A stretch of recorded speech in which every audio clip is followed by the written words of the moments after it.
Hi, this is Dan Harris, and welcome to the Iron Bird podcast. In today's podcast, we are live from the MBAA event in Las Vegas with our co-sponsor, Flyhouse. On today's event, we have Richard Coe. Richard is the Managing Director of WINGX. Richard, do you want to introduce yourself and what WINGX does as a company? Yeah, thanks guys, and thanks Flyhouse. Thanks for inviting me. WINGX has been around a little over 10 years. I set it up with my business partner, and he was ex-Jet Aviation, and I'd been through a few years in the biz jet industry, learning the ropes. And yeah, we set it up because we felt there was a gap in the market for really strong visualized analytics, particularly around the way in which aircraft fly. So he at the time was for Jet Aviation, tracking aircraft activity via feed to flight plans. And essentially the two of us said, right, let's set up a hub that is dedicated to tracking as much activity as possible across the biz app space and translating that into meaningful analytics for all the suppliers and operators and investors. Which, with airplane operators, where do you see as the most important data that they should be tracking? How aircraft are used, and I say this simplistically, is probably the leading indicator on the health of the market. And so, what does that data look like? Well, if you can blend it properly, and that is a challenge in itself because we're talking about multiple data sources. We use 12 different data sources for flight activity. If you can blend it properly and you can analyze it and make it visually apparent, you can essentially track trends in which aircraft are gaining or losing market share of customers and how those aircraft are being used. Because after all, when an OEM is developing an aircraft kind of blueprint, they're thinking, right, well, what is the gap in the market? How do customers want to use an aircraft that might not exist now? What we see is how that aircraft, in reality, what traction is it getting and how is it being used? What kind of sectors is it flying? What sector duration? Which city pairs is it linking up? What's the run rate? For a charter operator, for example, you've got to have a run rate because otherwise that plane sits idle, you're not going to make money. So what are the current trends do you see in aircraft types? What aircraft types do you see are gaining more use from customers? And which aircraft types are starting to decline in use? We've had different phases, and we could go back 10, 15 years. WINGX has got 20 years worth of data. But if we look back to the most recent 5 years, what we saw was this COVID interruption, everyone down tools for a month or two. We then saw this incredible resurgence in business aviation. We saw all kinds of aircraft essentially being brought back to life. Many older aircraft, older platforms, Hawkers, some of the older Citations, and we saw a lot of usage in the light jet market. That's because a lot of the flying during that early period, 2020, 2021, was domestic. So a lot of the smaller aircraft did the job. Then what we saw was this influx of newcomers into the market who had the wealth, hadn't stepped into biz av before, bought straight into larger aircraft, mid-size, super mid, large, ultra long range. And that is, of course, where the OEMs are weighing their new entry into service. It's all around the large cabin aircraft. So that's where the popularity is. In the last year and a half, as that COVID peak has tapered off, the smaller aircraft have lost traction. They're less popular. So if I'm a potential aircraft owner, but that I fly, say under 4 hours, so I don't need a heavy jet, but I can utilize anything from a light mid to a super mid, but I want to charter.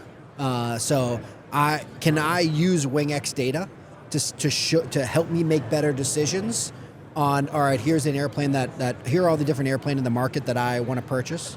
I think you've got to have some kind of utilization analysis, whether it's us and we think we're the best at it, or whether it's another source, because the overall picture is not going to tell you enough. Right? The overall market in the last 12 months is down 1 or 2%. But then if you break it into cabin class, you can see that the large cabin class is gaining a little bit, the mid-size is gaining a little bit more, and the lighter end of the market is really seriously dropping off at this point.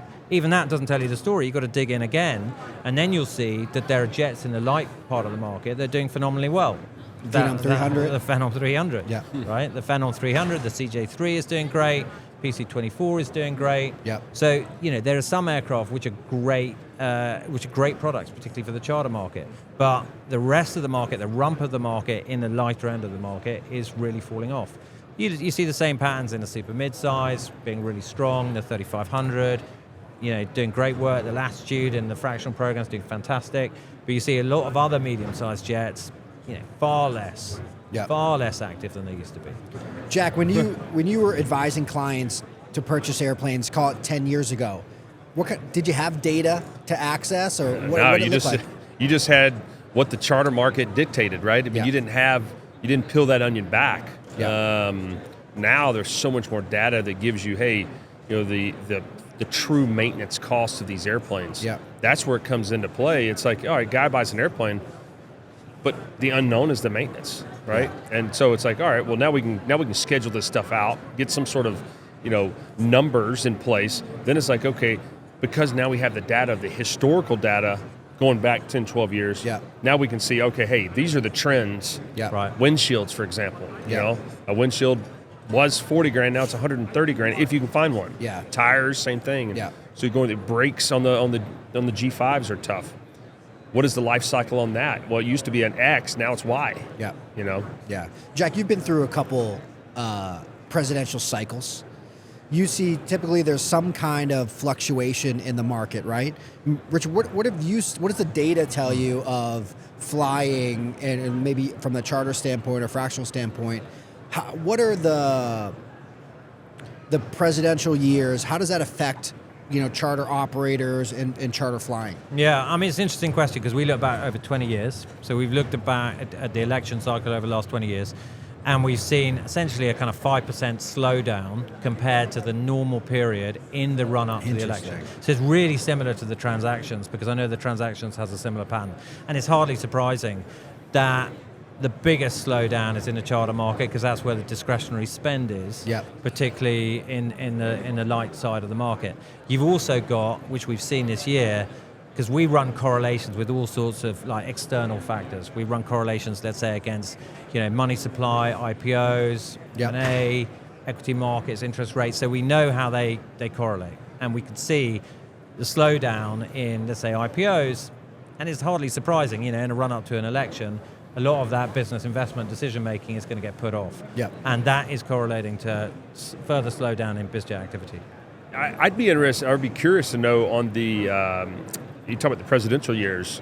There was one in particular where the depreciation was 100%, and you look at that, those years, and we're going to go back probably 6 or 7 years ago. Yeah. From 100 now, I think it's 60%. I wonder what the data shows you on those, because you still had an election year, but you still had the depreciation factor, which allowed the extra bump. That's going to play really heavily in the purchase decision making. Yep.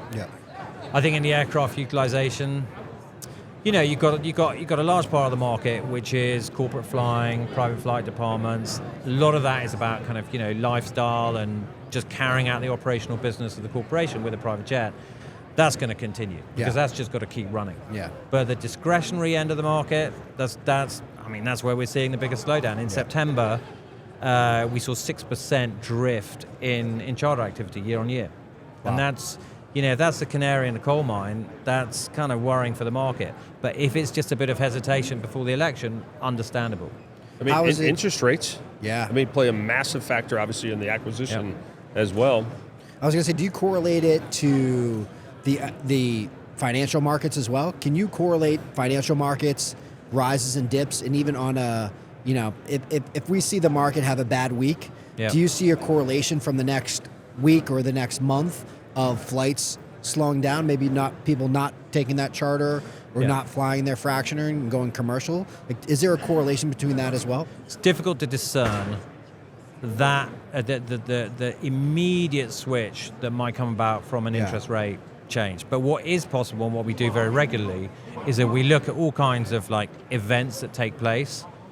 It might just be, in the calendar, all kinds of kind of sporting and lifestyle events, and we can see very clearly what kind of magnet that has for business aviation. And events like Super Bowl events or things F1 like that? coming up now, but everyone knows about the Super Bowl being a really big magnet, but there are literally 200 or 300 events that we have calendared, and we can track the really at times very substantial change in one airport's activity due to an event which many of us just like may overlook because it's not kind of Super Bowl or Masters, but it is still bringing in, let's say, you know, an art fair, it is still bringing in a substantial number of PJ users. So can an airplane operator take that data? Like, could Jack take that data and say, all right, I need to move airplanes to this location because are people doing that right now? Well, they should be, and they can do with our dashboards, because what we're doing in our dashboards is not just looking at, you know, on days of travel. We're even paring it down to like, what is the time date stamp for every arrival and departure? And we've also got available to users a list of all the different events which they can pass by. Okay, I want to have a look at music events, sports events, you know, election events, so they can actually orientate their planning around them. It's crazy because, you know, who would have thought we were flying into San Jose last year and the 49ers were having their, you know, championship NFC or whatever it was, and there's no data showing me that SJC was going to hit me with one of these special event fees. You look at NBAA now or at Vegas, you know, it's $5,000 just to come in and say, hey, who would have thought? F1. I mean, it's just the week leading up to F1 too. It's like you want to get into F1 early, you're still getting hit. Well, by the way, then you got the Eagles playing at the Sphere. That's creating more private jets coming in. So it'd be interesting to see. I'd like to, you know, love to take a look at the data and because it's all about proper planning. Yeah. For an investor that's looking to purchase a company in the aviation space, what do you think is a few things that they should be looking at to look at a health of our industry in general? Yeah, no, it's a great question because like we have so many different suppliers here, some of whom are sitting in a great position, some of whom are in a tough position. I mean, if you're in the charter market, it is a tough place to be. You know, I just talked to you about the numbers, like it is drifting at the moment. There are successful charter companies, but mostly we've seen a migration towards, you know, the programs, the fractionals, who've got bigger fleets, more economies of scale, and they're bringing in customers. If you're an FBO customer, if you're an FBO supplier rather, this has been a great couple of years because lots of new users come into the market. You're sitting at airports that are seeing 10, 20% more activity than they were 5 years ago. So, and it's also a space that's so fragmented. If you can consolidate FBO and fuel supply right across many of these kind of mum and pop little ops, you are going to see a fantastic sort of hub that just keeps on giving in terms of all of this flight activity. So get out of the charter space into the FBO space. FBO, MRO, but then of course, you know, we talk a lot in our industry about the difficulty of getting resources, particularly pilot resources. So think about it, if you're a training company, that is a great place. If you can get into the training business, that's great. But you've got to know what kind of people am I going to be training and how are you going to find that out? Well, partly by looking at all the aircraft which are flying and not flying. And what aircraft are gaining, right? It's like, okay, I'm not going to build the Lear 60 training module. Maybe I'll focus on that FEEDOM 300 or those others. Right. What kind of predictive analysis are you guys currently doing at WINGX? We provide forecasts for the industry every 3 months. We have a bunch of customers. We look overall across the industry with all this correlation analysis that I've been describing. And so we progressively adjust our forecast for the next kind of 6 months, 12 months. We've got a 5-year forecast as well. But where I really want to go, given the data we're sitting on, particularly now we're part of the JetNet group, which has got a huge amount of data on sentiment and aircraft ownership, is start deploying some data science on that to really get some sort of machine learning behind forecasts in flight activity and in deliveries, and indeed in all the services associated with the aircraft, you know, whether that's fuel or maintenance or charter. What's been the current forecast over the next, you know, what's been your latest forecast? What was it? Our latest forecast is very slightly positive. And the reason for that is what we've had is this kind of surge in bizjet demand in 22, which took the industry to a new height. We've then had essentially a fall off, a tapering period, particularly in regions outside the US. The US has become, frankly, the market is more dependent than ever on the US. We've now got a good deal of uncertainty. We've got a US economy that's probably going to slow into next year. Yes, it's had a soft landing so far, but you know, certainly with all the geopolitical tensions, besides the presidential election uncertainty, we could see inflation spike back up. So we're not particularly confident, or rather I would say we're slightly less confident than many of the stakeholders in the industry about everything, kind of roaring ahead, really good situation. I would say it's let's say, batten down the hatches. How long do you think that's going to be for? Well, look, this industry is, it's always going to work in cycles. It sounds an obvious thing to say, but quite often in this industry, when things are going well, everyone says, well, there's no reason they're going to go badly. It's going to go well forever. And when they're going badly, I remember that long decade. It's like, well, when the hell is this ever going to get better? The fact is, you look back at recessions in 92, 2001, 2008. This industry will go down with the next recession. It will have to work its way through that cycle, and there'll be the other end of the cycle, and then it'll pick up again. Jack, as someone who's been through a couple of those recessions, what do you think the consumer needs to look out? What are the biggest issues to the consumer? What could happen to them? Can they lose money? Or from the airplane owner to the charter customer, what do they need to be looking out for in a downturn with I mean, head on a swivel, look out for anything, right? I mean, it's that's the big unknown. I think at the end of the day, private aviation has always survived. Yeah. And so, your airplanes might not be as worth as what it was last year. Yeah. Right. We got lucky 3 years ago, and the airplane values went skyrocket. Yeah. And then that created a flux in the market, and it created this false education of this is the way it should be. Yeah. For the rest of time.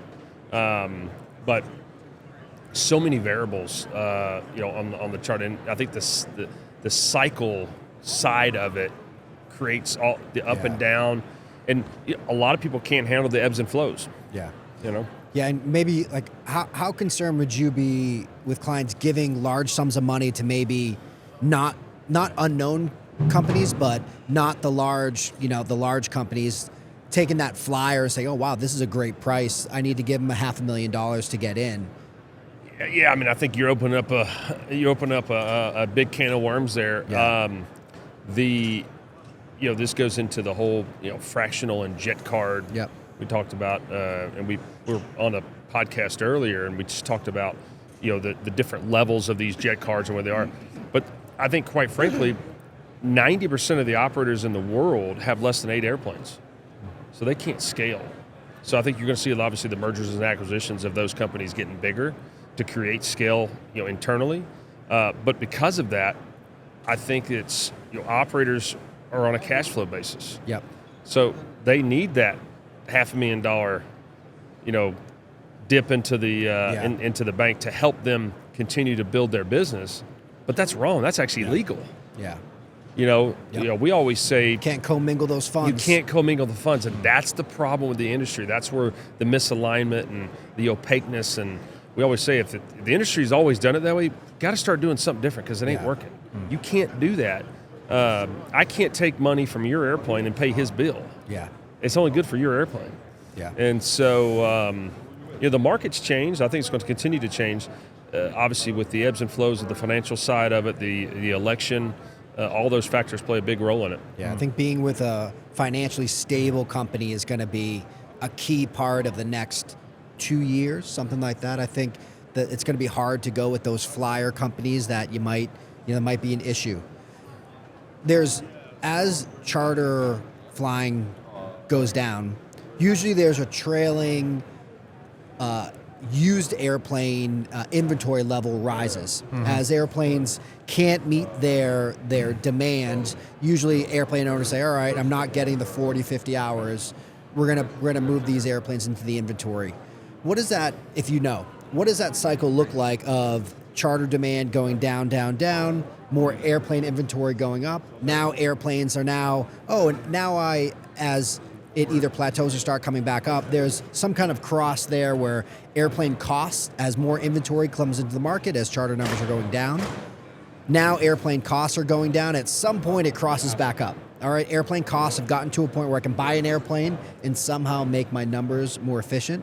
Have you seen those cycles, and how long do they usually take? I know it's hard to catch a dropping knife, but if you're an airplane buyer and you say, all right, I want to buy an airplane over the next 2 years, when should I think about the market coming back and that equilibrium of price and charter numbers? Yeah, no doubt. I mean, That is a really tough question for some investors out there if they're brave enough to get into the business, because after 2008 there were companies that emerged, there were charter companies that emerged that have been successful, and they got into that market and acquired aircraft at great rates, and that's how they built their fleet and their reputation.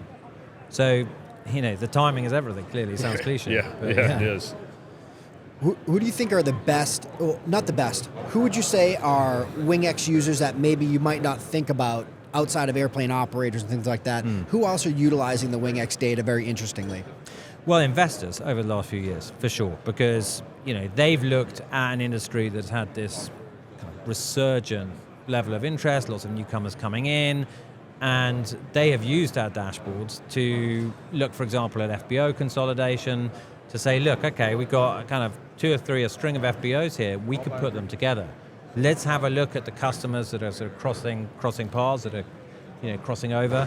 Let's look at the kind of synergies between these different locations, and consolidations have taken place, as we all know. So it's been a great tool for that wave of investment coming into the industry. Now, of course, we've seen that ebb, because the industry is now kind of facing some challenges.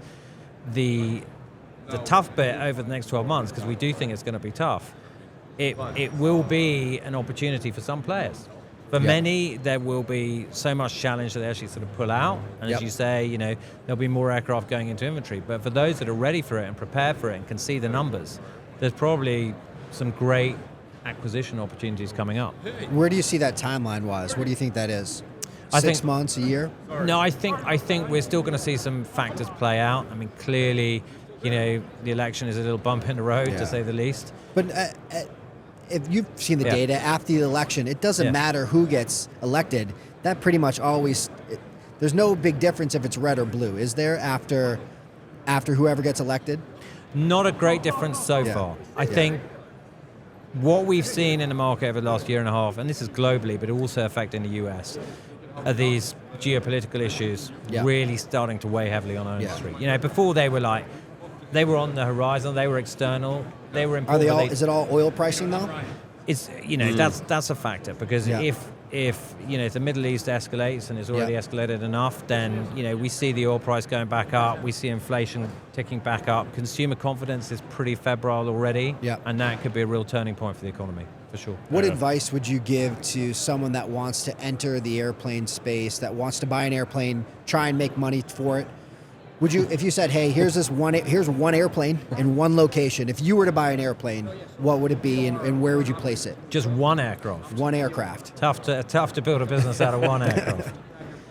But, there are aircraft with fantastic utilization levels, close to 1,000 hours a year. So, clearly the likes of the Phenom 300 and the PC-24, they're finding some really, really strong customer bases. And what do you see? Do you see the regions in the U.S.? Yeah. Do you see any big changes in the regional? What's on the upswing? What's on the downswing? I mean, it's just it's essentially followed the money. If you look at Miami, the migration of high net worth individuals, it's been very clear where it's gone. You just look at the numbers. We could see the correlation. To Florida, to Texas, and away from California, and to an extent away from the Northeast, and that is where all the BizJet numbers have moved as well. That's really interesting. For sure. Wow. So Jack's going to move all of his airplanes into Texas, into Dallas, and into Palm Beach. Yeah, I tell you, I'm concerned. Who would have thought 15, 20 years ago you wouldn't say Lear 35, Lear 31 again, right? Yeah. Lear 55. I'm concerned about the new aircraft coming into the market over the next 10 to 20 years, just because they're, you look at the G4s, for example. G4s will be the new G3s. Yeah. Right? And then the G5s will become the G4 type, so when you look at, who's making light jets right now? There's only two. Yeah. Citation and Embraer. Yeah. Pilatus got the PC-24. Yeah, and so where is the next? So you're talking about volume from a scalability standpoint. How do you what is the next? I just struggle at what's this landscape going to look like in 10 to 15 years? It's the margins, right? So when aircraft manufacturers look at the margins, They say, I make a hell of a lot more money by building a 15-seat, 14-seat aircraft than I do a 6-seat aircraft, right? But there's utilization there. The problem is that it's tough to enter the market. There's no new entrance into the aircraft manufacturing space, right? It's a really tough entrance. Well, and then, oh, by the way, we need parts. Yeah. I mean, we're seeing it now. It's like, I think the demand's there. We always say we're putting asses in seats. Man, I think there's a lot of asses out there that need seats. The problem is you can't get the seats in the air for maintenance. These shops are backed up, that you can't get parts. Oh, by the way, I can't get my crew trained because the training centers are backed up. So it's like you start looking at those factors, it's like, is the market really down? I always question that as well, because it's like, I think the demand is still there. I just don't think there's enough lift. Yeah. There's not enough seats. So it's going to be interesting to see. Obviously, the data tells you all, right? Right. How much of the data are you seeing are people moving away from charter 135 flying and into fractional and 91 flying? Yeah, I mean, there's several shifts going on. There's no doubt that charter has lost out at the expense of fractionals expanding their coverage, because I think that, we had some toppy pricing over 21, 22. I think the charter market kind of shot itself in the foot with that. I think it did. Right? I think got a little greedy. Yeah. It was good. Yeah. Everybody was eating good for a little bit. Now they're going to pay for 3 to 5 years as everyone's in a contract. Right. That's right. So maybe I wonder if you'll see that in the data as charter got greedy over COVID, drove people into programs now for the next 3 to 5 years as people work through their program contracts. But so we talk about data. How good is that data for the crew scheduling standpoint? That's where if you could solve that, because then it's like, how do I go to an owner and go, okay, I need 4 pilots. Okay. And I'm based in Palm Beach and I want 50, 60 hours. Well, if you're an operator that can only fly in and out of Palm Beach, meaning you don't float your airplane, okay, I can't. I've got a guy that's on 15 to 15 schedule, so I got 2 pilots. What if the airplane's down the 15 days? Yep. Yeah. Airplane comes up on the 14th day. Oh, nope. Pilot says, I'm going home. Yeah. It's like, oh my goodness, now I got an airplane sitting. I can't predict. Now you can schedule out the schedule maintenance, but I can't predict the AOG stuff. Yeah. But then when the AOG stuff happens, that airplane's sitting. Every day that airplane sits costs the company money. Yeah. And owner, and it goes on down the thing. So the data, solving it from the crew scheduling, the trends of, hey, this is the end of the month. Put that crew down. You put the crew down, put the airplane down, and I mean, something we're working on is the kind of flip side to aircraft being in the air. What happens to aircraft on the ground? So we're tracking what are the parking trends across all aircraft at all airports. We can tell, and we've got a lot of interested customers. Like, what are you aiming at in terms of 3-hour turnarounds, which is obviously where you got the kind of the fueling opportunity. Yeah. Or talking to like hangar companies, like how many aircraft at this airport are staying more than 72 hours? Oh yeah. And actually working out, modeling that in terms of dimensions, like what space demand are we getting? Right. In space, what the size of airplanes that are going to that location. You don't build a 20 by 30 hangar if you got Gulfstreams flying in there, right? What do you think the future is for aviation data and the users forum? What do you think airplane operators and financial institutions that want to invest in the space, what are they asking for that you can't currently provide? And what are you trying to work towards providing? Yeah, I think that the ambition that we've had since the get-go is to join the data in this industry. And we started with aircraft utilization because that was our access point, and we felt that was sort of undercooked. People couldn't really see where aircraft were being used. Yep. But really what we want to do is join that up with ownership data, sentiment data, all kinds of economic data, because the different approach we took at WINGX is not just the focus on flying, it's a focus on visualization. We've got dashboards, and that kind of, in our industry at least, set us aside from other data providers. We're not just interested in the data. We want to show the insights through dashboards which are completely interactive and can allow users to join together any aspect of fleet and activity. What we want to do now, same dashboard, but this time you can join it with sentiment. Yep. You can start to build sort of metrics around what that means. What's that mean in terms of fuel or potential charter value, get in charter pricing as well. There's so much still to be tied up, for sure. Now, I just read that Facebook revoked the celebrity flight tracking accounts. They kicked them off of Facebook. What do you see do you think that's going to change if there's some kind of anti-airplane tracking movement? What will that change from your perspective and a data perspective? And do you think we should be allowed to track where Elon Musk and Taylor Swift go? Yeah, I mean, we're not interested at WINGX, never have been, in live tracking. Yeah. We do ground live tracking, which is important in terms of suppliers offering, hangars or wanting to know which FBO is being used. Yep. But we're not interested in live tracking, and we're also not interested in anything beyond B2B. So we don't make any of our informational analysis, available to the public or to the media in the sense that they'd be able to track this or that celebrity. It may happen. There may be policy changes that would further block the ability to live track an aircraft. I'd be very surprised if the further ability to track the way in which the market uses aircraft on a historic basis, if that is really limited, because after all, that's you need that for safety, for apart from anything else for safety, but also for all kinds of commercial insights without which be struggling to know how much fuel to provide or which FBOs to consolidate, et cetera, et cetera. Yeah, where an airplane may be lost or a pilot issue. Well, indeed, yeah. Yeah. If someone wants to get in touch with you or get access to your data, how can they do that?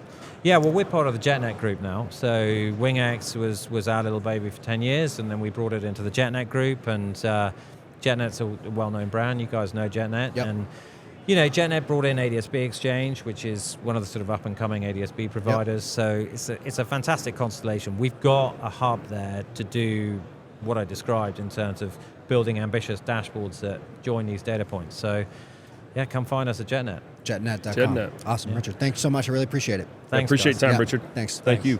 Thank you. Appreciate it.